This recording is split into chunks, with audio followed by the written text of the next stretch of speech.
we will be at a position to solve problems that we have not even imagined today. Welcome to AI to Z. Hosted by AirSwift's data science Donnie, we delve into artificial intelligence, health tech, and more. Tune in and journey with us into the future. Well, thank you so much for agreeing to be upon today's session, Raghu. Today we are talking about a very exciting topic in the market right now, quantum computing, and sharing some of your words of wisdom, a bit about your journey, and most importantly, what's the future for this space. Now, how about we dive into you first and share a bit about yourself and your story? Hey, absolute pleasure to be here, and thanks for inviting me. My name is Raghunath Koduvayur. Until last week, I was a VP at IQM Quantum Computers, heading the Asia Pacific business based in Singapore. My background comes from India. I've lived in Hong Kong and also Europe, in Finland for 15 years, and then moved to Singapore to head the Asia Pacific business for IQM. My career overall spans across technology, across leading technology. So I started my career in smartphones in 2007 when smartphones was not a thing yet, but iPhone had just released. And from there, I built smartphone businesses with Nokia. Then I moved to Microsoft, and through the acquisition, I was heading the Asia Pacific business for Microsoft for all the Lumia smartphones. Then started my own predictive shopping startup, exited it, made some early founder mistakes, exited it after 2 years, went back to cloud solutions. So when cloud was taking up, so on the cloud services business and IT services business for a few years, then started a preventive healthcare startup, work spent there 3 years, and then now in quantum computing for the last four. So yeah, one common thread overall would be leading technologies, global businesses, and then yeah, always in sales and marketing, building sustainable business or profitable business. Absolutely. Now, what excites you about quantum computing? And also, if you could maybe, shed some light on, what is quantum computing? It is a very fun buzzword. It sounds great together, but, essentially, what does it really mean? Let's say in a layman terms, if I just oversimplify it, then it is computation at an exponential speed. So basically, if a supercomputer, if you take the fastest supercomputer in the world, if it takes about 10,000 years to solve a problem, a quantum computer can solve that in minutes. So we are talking about 10,000 years of the fastest supercomputer to few minutes for a quantum computer. This is trivializing it, oversimplifying it, but this is what exponential speed up of computation. So everything that we are talking about, artificial intelligence, generative AI, security, all of these can real-time DNA or personalized healthcare, all of them can become a reality with quantum computing. And that is the promise that we have. We can also look at technology in once we have this conversation, but more importantly, why I'm excited is we are we will be at a position to solve problems that we have not even imagined today. Like the problems, we don't even understand the problems today, and we will be able to find solutions for that. To take you back, I think you are quite young, Donnie, but if you have lived through my age or my era, then when I was using my personal computer very early, and then when I was assembling them way back in 90s, I never thought I would be carrying a computer in my pocket. The same thing, I never thought that I would be able to call a cab on my phone, or I would be able to look at my health metrics with my watch. These are things which I had not imagined even as a technology geek, computer engineer. I had not imagined this 25, 30 years ago. It always felt maybe far away and might not be possible. But now they are reality, right? Similarly, there will be problems like personalized healthcare, maybe in the financial industry, new ways of investing, or in oil and gas, finding petrol or finding any other, say, natural resources under the ocean bed, or maybe even space, even optimization of airports, flights, carbon emission, new ways of producing ammonia. So these are some of the problems that the industry is already talking about how quantum computing can solve. And I'm only excited because once we have these initial use cases coming up, I think sky is the limit. I mean, your passion, it definitely reigns through. And, there's some interesting tidbits that you've said there. It almost seems like it's an accelerator for some of the exciting, technology that is, coming every single day. And essentially, it gives it a platform that can really make it more effective and, most importantly, faster. We want it, and we want it now. Maybe I can add this thing. It's a different technology, Of what course. we do in computation. So currently, classical computing is binary zeros and ones. Quantum qubits are zero and one at the same time. So just to give you maybe a layman again analogy, if you look at the switch in your house to switch on the turn on the lights and switch off the lights, it says zero or one. You turn it on, you turn it off. While quantum could be zero and one at the same time, and that makes it interesting because you can store a lot more data. That means the computation can be exponentially faster.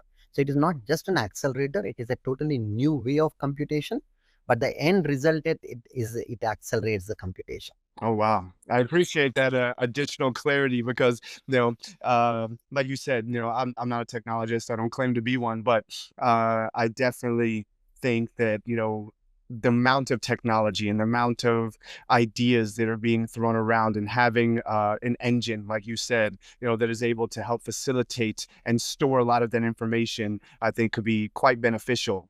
Now, we're both seated in Singapore today. So, I think one of the unique bits about the Singapore, government is they're very technologically driven, and there's been some exciting articles that have been released in the news recently, regarding their views on quantum computing. I would love to hear some of your insights on some of the exciting things that are happening here.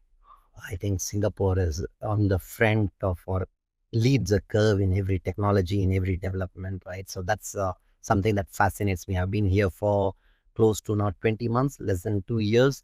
And in every discussion that I have, I'm impressed by the way the decision makers are so forward leaning. They are looking at the future, they are investing into it, and not just investing in the next 5 years or 10 years, but they are looking at the next 50 years. And that is very, very fascinating. And quantum is no different. So Singapore itself is one of the hottest ecosystems or one of the good quantum ecosystems already existing. So Singapore has been investing in quantum for maybe last 2 decades. So there is a program called Center for Quantum Technology. There's been a lot of funding for that. There are a lot of researchers and then professors in that research group, both in NUS, NTU. So there is work already being done. So it's not new. Where it has evolved, I think a couple of years ago, there was a governmental initiative, maybe 2 or 3 years ago. I don't know the exact timelines. There was a National Quantum Office. So there was an initiative which brought together coordination of all the work that's happening across the country, and that's the beauty about Singapore. So everything is controlled in a way from the top down. There is a coordinating body which overlooks everything that's happening around quantum, similar to any other initiative in Singapore. It worked because then you can see well coordinated effort, and there's no duplication of work, and there's no multiple people trying to procure the same stuff or multiple teams trying to compete with each other. So science being at the center, innovation is being at the center, the national level coordination. The most exciting thing for me from Singapore is the recent announcement with the quantum strategy. Over $300 million has been announced for quantum technologies to be spent over next 5 years. And for a country like Singapore, the size of Singapore, that's a significant investment, and it is going towards technologies, different kinds of quantum technologies. And that's what excites me most because that means more talent coming into Singapore, more jobs being created from Singapore, and Singapore has the potential again to become a leader in quantum in Asia for sure, and maybe one of the global leaders also. Oh, wow, fantastic. As they say in the army, right place, right time, right uniform, my friend.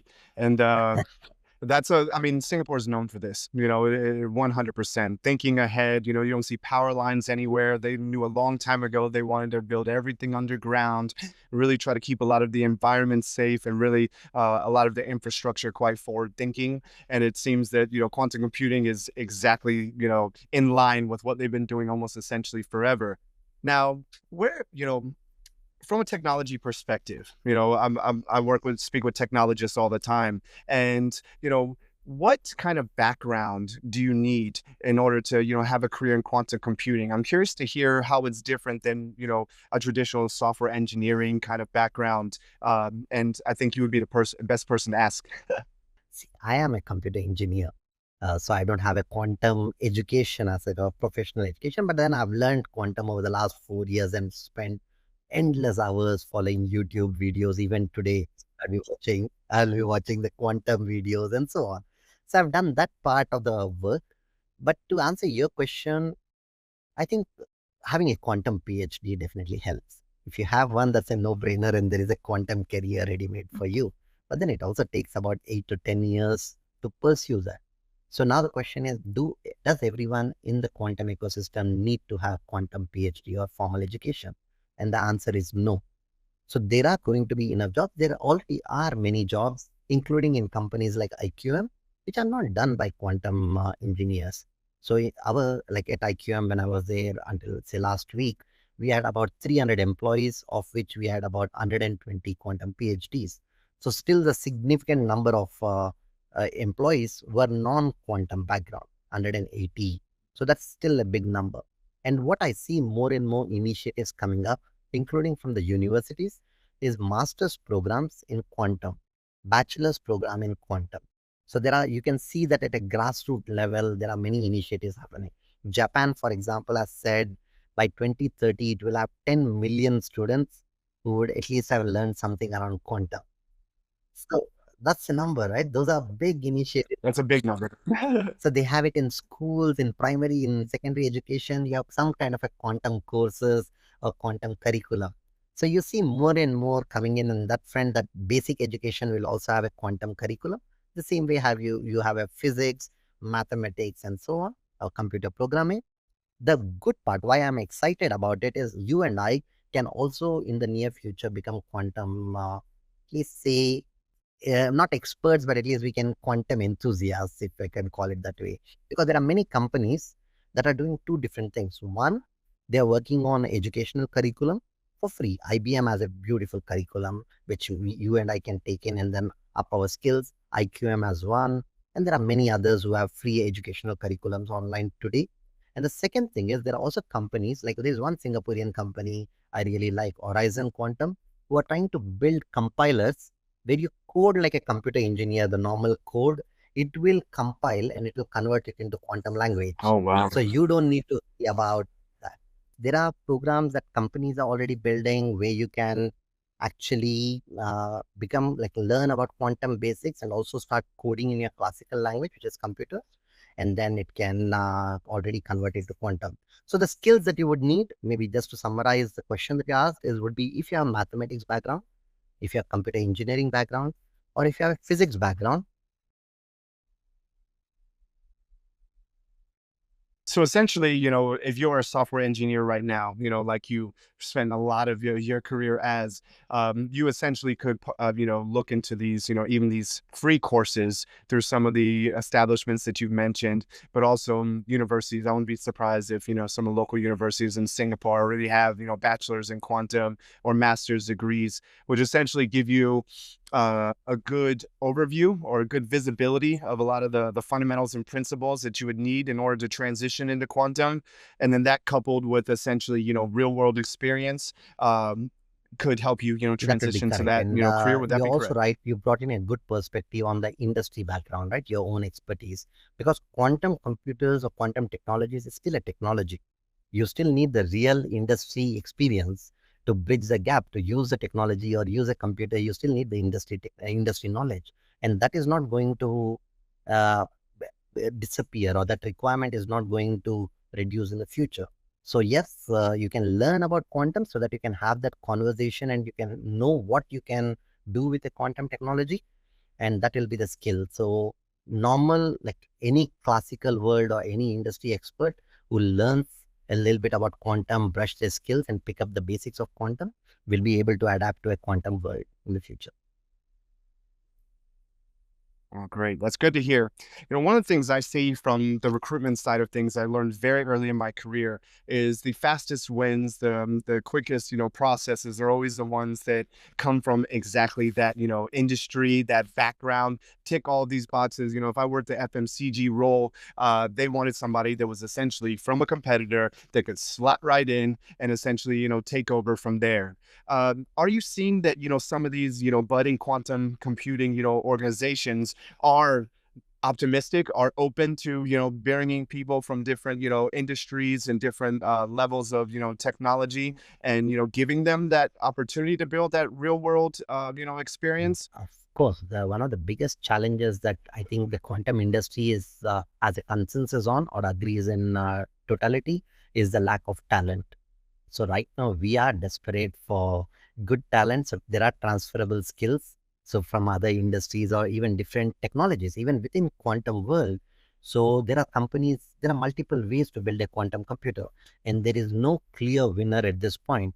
So you don't know whether it's a superconducting technology. One of them could be the way to build quantum computers, or is it going to be a neutral atom, or is it an ion trap, or is it photon based? So there are multiple ways to build a quantum computer. So the winner is not clear, and who will be leading it is also not clear. So in short, at this point, what the industry is looking at it is talent, where we can train, we can invest into them, and hopefully build the fastest and the better quantum systems of the future. While the industry is looking for people who understands quantum technology at some level, and then who have a industry expertise. Absolutely. So it is essentially those companies are real in the sense that they understand that these technologists aren't, falling off the trees. It does take a long amount of education, typically for a PhD anyway. In quantum computing, I can only imagine how much that research project, that thesis, how much, I guess, time it takes, complete that. But it's great to hear that companies are being open. That's, sitting on my side of the desk, I do a lot of, the education side of things, solutioning as well. Are you open to X, Y, and Z? Somebody with this type of background, just to try and test the waters, essentially, how open and flexible they would be from candidates from, a variety of different backgrounds. And I would say that's probably the most exciting bit that I've heard so far from you, is the fact that they realize that there is a gap in, finding technologists with these skills, but they're willing to, find people that meet a certain, benchmark of a technology standard and have a keen interest, maybe some certifications, and essentially can, get that type of opportunity in order to, essentially, pivot into a career. I'm curious to see, from an Asia perspective, there's a lot of exciting things happening here. You mentioned Japan, you mentioned, Singapore, of course. It seems like this region is really fixated on staying ahead of the curve and from a technology perspective. Do you see this, this type of trends, throughout, the world, or is it something unique about the Asian ecosystem that you find since you've been a little bit of everywhere? That's a great question, right? So I think let me answer this question in two parts, and that's very important. In terms of research, in terms of quantum PhD students and the programs, and then getting the quantum experts over decades, and needs to be decades of investments where you have done it many years, and it's a futuristic investment, right? R&D investment, and here we cannot compete with US or Europe, because they have been investing into quantum technologies for over 4 or 5 decades. For example, Finland and then Germany. These research groups have been started over 4 or 5 decades ago. And these are quite good. And US again has always been investing into these kind of leading technologies. Where I see difference and where Asia plays a role is in adoption. Both R&D, in some pockets there is a R&D investment, but the adoption, once a technology is available for mainstream, I think there's no other region that moves faster than Asia, in my opinion. Again, you can see it from fintech adoption, or the messaging adoption, or even the any other things, right? The healthcare, health tech adoption, or e-commerce adoption. I think you cannot compete with Asia in terms of these innovations. EV adoption right now, what's happening in Asia is again unparalleled. So this is where I see Asia always leads with adoption of a technology. It does not have the, like, it did not have the deep pockets or the R&D history to invest into these technologies, which is also catching up, but then definitely in adoption. But having said this, there are certain countries in Asia which are also investing into R&D, which have already done that in the past. China has invested a lot into quantum and is one of the leaders in quantum. Australia has a very, very thriving quantum ecosystem, and they are also investing quite a lot into this space. Singapore, Korea, Japan, India. India has announced over $1 billion to be invested in quantum in the next 5 years. So there are these markets which are fast catching up. Now we hear that there are things happening in Malaysia, Indonesia, where they are considering quantum data centers.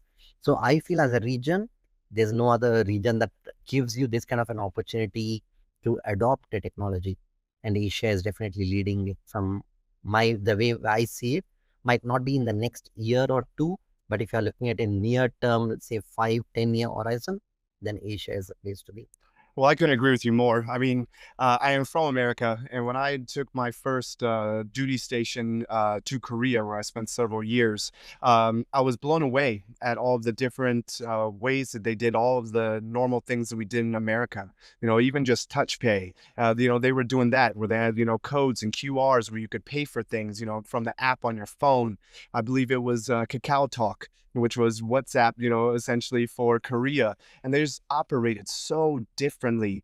And, you know, as I've grown my career and stayed in Asia for almost, you know, 10 plus years now, you know, China is insane with, you know, leading the way with different types of way of doing things, especially from a technology perspective. You know, I spoke to a company the other day that they're using palm scanners now instead of thumbprints or anything else to pay for things. You know, essentially, you know, they're really leading the way, and it seems like it's ever changing. And that is the part that is, you know, very, very interesting to me from you're from outside in, but also from a recruitment and technology perspective. You know, I've got to stay ahead of the game. You know, I've got to keep up because, you know, it is once technology takes hold, it's like wildfire. You know, it just spreads throughout, you know, every reach and every corner. I remember when I spoke to people in America about WhatsApp, for example. You know, we use that so, you know, it's ingrained in our lives in Asia. But, you know, when I moved back to the US a year plus ago, almost nobody had WhatsApp. And I couldn't believe that nobody had WhatsApp. Now it has finally reached where a lot of people use WhatsApp in the US, where Asia 5 years ago, essentially, it was everywhere. So I definitely agree with your sentiments. You know, I've been able to experience it firsthand, and it's definitely what's caught me, you know, to stay in Asia for so long. I feel like I'm ahead of the curve, for sure.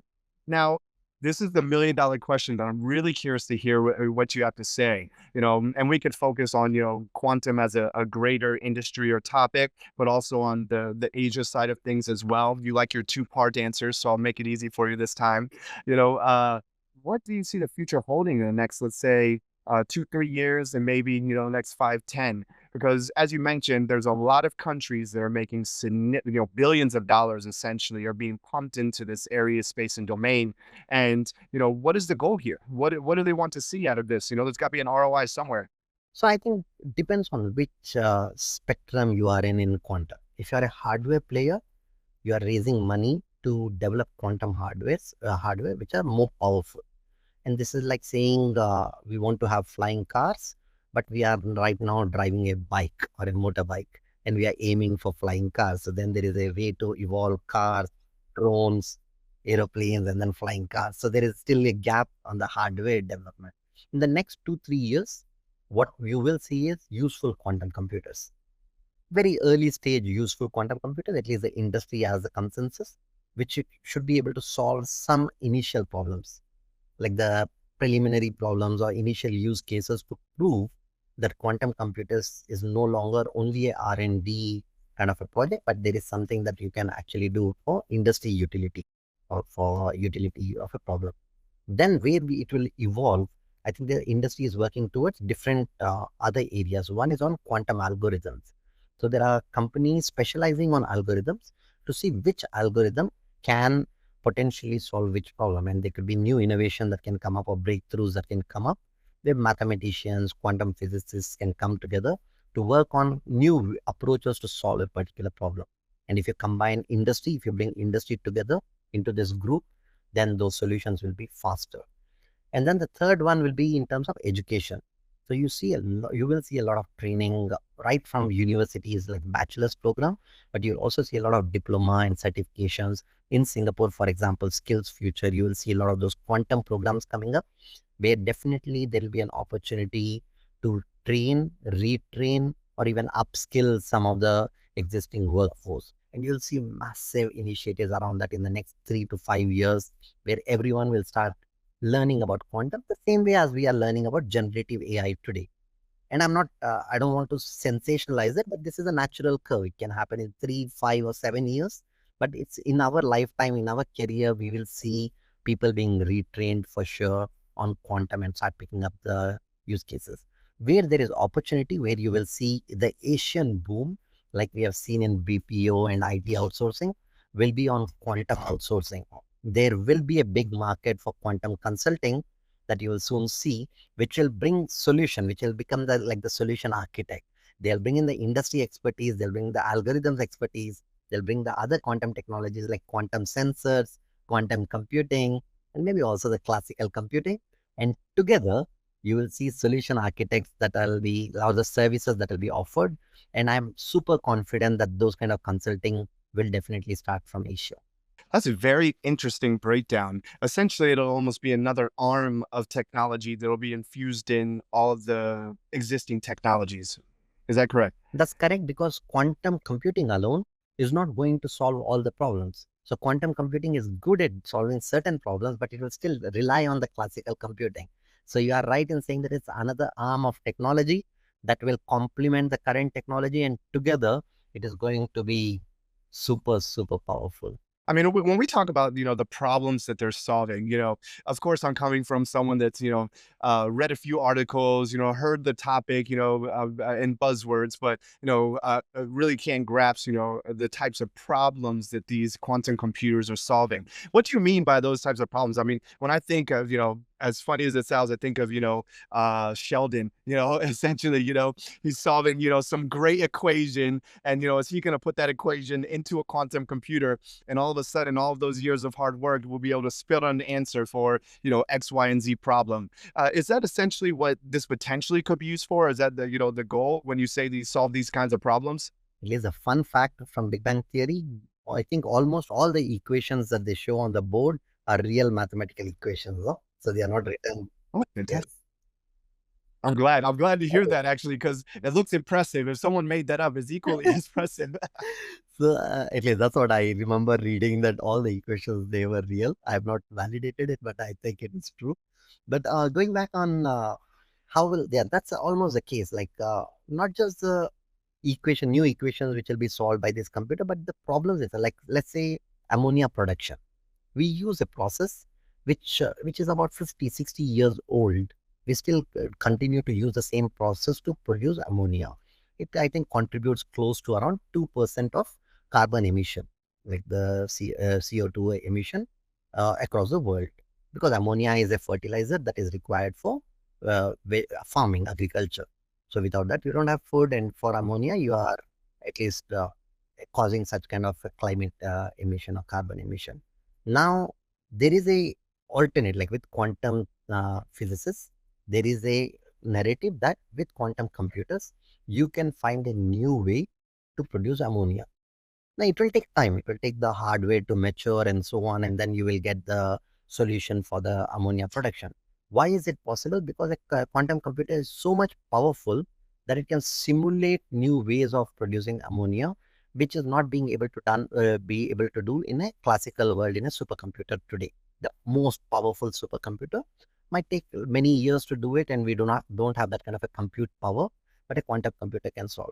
So that is where it is going. So yes, the equations or the stuff that you see, which maybe become faster with quantum computer, but more importantly, the equations that you're not even able to compile on a classical computer, you may be able to use it on a quantum computer. Essentially, just a new perspective because of the rate of speed it's able to analyze. Would that be correct? That is correct. That's a good way of putting it. Because of the speed of computation, you are able to solve a lot more problems, and problems that you cannot solve today because of the limitation of the hardware. And you said something very interesting. You called this person a quantum physicist. So essentially, quantum is kind of touching all STEM. To a perspective where almost all of the STEM jobs or STEM specialists are going to potentially have an option to be a specialist in quantum, or upskill themselves and potentially make themselves a subject matter expert for their particular domain, but with an additional layer of quantum on top of that. Would that be correct? That is because, again, when we say quantum, we are now talking quantum in a separate topic. But quantum physics is nothing but nature. Everything around us is quantum. You and I are quantum. Like there is a way to define it using quantum, right? So quantum science. And that is where I think, yes, STEM, be it whichever end of the spectrum you are in STEM, there will be an opportunity for you to learn about quantum, because you will need to learn about quantum to be relevant in the quantum future. Oh, exciting. That's very, very well. I'm a member of the STEM team. Air Swift as a whole, has built a reputation in, quite classical domains like oil and gas infrastructure, railway. And over the past, 2 years, essentially has really started pivoting towards STEM. And we're starting to build STEM teams all over the globe because we see that the future, essentially of every workforce. And it's good to hear, one, that we're, keeping our ear to the ground. Whoever told us, to start investing in STEM was right, but also two, that it really does, even quantum as a whole is really touching all versions of technology, all professionals. You said mathematicians, you said physicists, you said a lot of different, job descriptions of people that, have been doing things the same way for a long time. And essentially, quantum is just a tool to help accelerate, what they're working on and what they're able to do. I've been a big fan of you and also Air Swift, so I'm not surprised that you're already ahead of the curve by investing on STEM.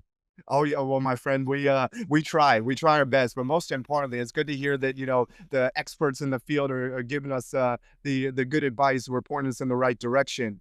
But so I mean, the quantum, I guess, world is just so interesting. I assume, I think of NASA in the back of my head, some massive computer with monitors everywhere. These massive towers of hard drives and trying to make things as fast as possible. But it's quite exciting that it eventually will have industry, application. It's not just going to be for the scientists, the thinkers, the innovators. So you see the future really that, even, legacy businesses will start leveraging off of quantum computing to essentially, make themselves, more productive, or look at better ways to do things, and could really have ripple effects from what you said. Could be even on CO2 emissions. Like you said, it's 2% for ammonia, and if we could find a better way to drop that 2% to 1%, it just really seems like it could touch almost everything. I would say maybe you will not own your own quantum computer. Never say never. I never thought I'll own a smart computer on my hand. Maybe Elon will, or Jeff Bezos maybe, but I don't think I will. That's where I say that never say never, because technology has its own way of proving us wrong. But I think where I can with certainty say is everyone's life, knowingly or unknowingly, like visible or in an invisible way, we will be impacted by quantum. So we might not know that we are having this conversation, say some computation over quantum, but this could happen with a quantum computer. So you will definitely see that every industry, legacy or otherwise, they will be impacted to a quantum. The ones which will succeed are the ones which are already investing into quantum today to understand what can they do with technology, because the industry can only bring the technology for you. Industry can only bring the quantum computers or quantum sensors for you. How do we use it for industry? How do we use it for real use cases? There you need the industry adoption. Now, either some of the companies, say in financial industry or even health tech, they're already considering quantum. They're already exploring initial quantum use cases. They will always be ahead of the curve, like in any other technology. And that is where the opportunity is for the other companies to come on board to fill the gap, to be the intermediaries or the bridge between the classical, the legacy industry, quantum technology, and how do they get there. So you will see a new ecosystem being built around that. Absolutely. I mean, it sounds so exciting. Essentially, it's an additional tool that can make, everyone's job a little bit easier. And as you mentioned, it is a costly endeavor, but the reason why is because, it'll have ripple effects through other industries. It'll have different, ways of doing things, different types of, like you said, with the ammonia example, then eventually a lot of different agricultural organizations will hopefully adopt this better way of doing things, and then put different processes in place. So that seems very exciting. And I didn't realize so many, I guess, leaders, countries essentially are investing so much money into this space and domain. I mean, you listen to like 5 or 6 different countries, literally spanning the whole globe, that are really making significant investments to, one, figure out the right way of doing things, because it really hasn't been found out yet. But also, two, see the real world application that can be essentially limitless from what how efficient it could be to make people a little bit better at doing what they've always done. And most importantly, I think Asia is a place that is really quite dynamic, and we might be the test dummies for the first new ways of doing things, essentially, because the adoption rate is so high. Now, one last thing from me, because I we mentioned Asia, we mentioned jobs. What advice do you have for people that are listening to this episode that have never heard of quantum, have some kind of, they really would like to dive a bit deeper? We've got quite a huge technologist base. And I think, with these free education programs and some of the things that you've mentioned, I would love for you to, share some advice to the people that, technically could be the future, quantum professionals of tomorrow. What advice would you give them as far as, being on that journey and, essentially moving this needle as far as we can? I think there's a lot of advisors that come to me, and then also I'm also blank in a way. Where do I start? But let me start with it. If you have young kids, children at home, do ensure that they also pursue mathematics or physics along with all the art and other creative side of the brain. We will need more people who are more inquisitive towards mathematics, and physics. That would be a good foundation for the future quantum era. Let's say there.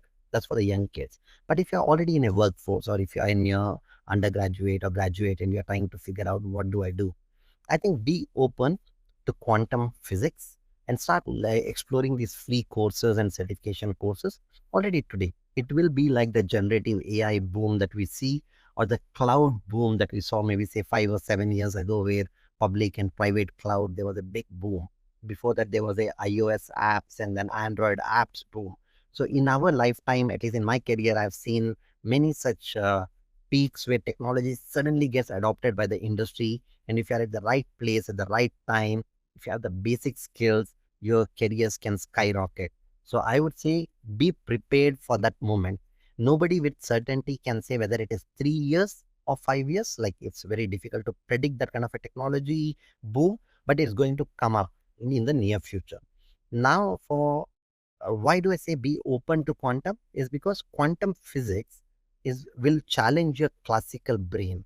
Classical, if I say that Raghu is here, it is a yes or no question. Either Raghu is here on this call, or Raghu is not here on this call. If I just leave the call, I'm not here. That's binary. Quantum says that you are here and not here at the same time. Even when I'm saying it, even when I'm listening to what I heard, you must be wondering, what are you saying, right? And that is the point. Quantum, because it works on probability, so there is both the answers are true at the same time. And for that, for a trained engineer, for a trained mathematician, or for a trained computer engineer who's more looking at it from a logic point of it, a 0 or 1 is what I understand. It has taken me 4 years and still I struggle with it in saying, how can it be 0 and 1 at the same time? And if you are open to that, if you give yourself up to that particular thought that yes, it can be 0 and 1 at the same time, or Donnie is on this call and not on this call at the same time, or Donnie is in this call as well as is another call at the same time. If these things you are open to this idea, then you will adopt quantum, because quantum science is actually putting you to think on those lines. And when you start thinking on those lines, the kind of solutions that you can come up for problems is going to be very different from a rational, trained, structural, like a computer engineer or a logic. Yeah. I instantly think of the example you gave on the light switch, if I'm honest with you, that it can be zeros and ones and 0 and 1 at the same time. And I've been thinking about that as as you've been, explaining more and more. It definitely is, almost like, thinking of something in 3D versus 4D.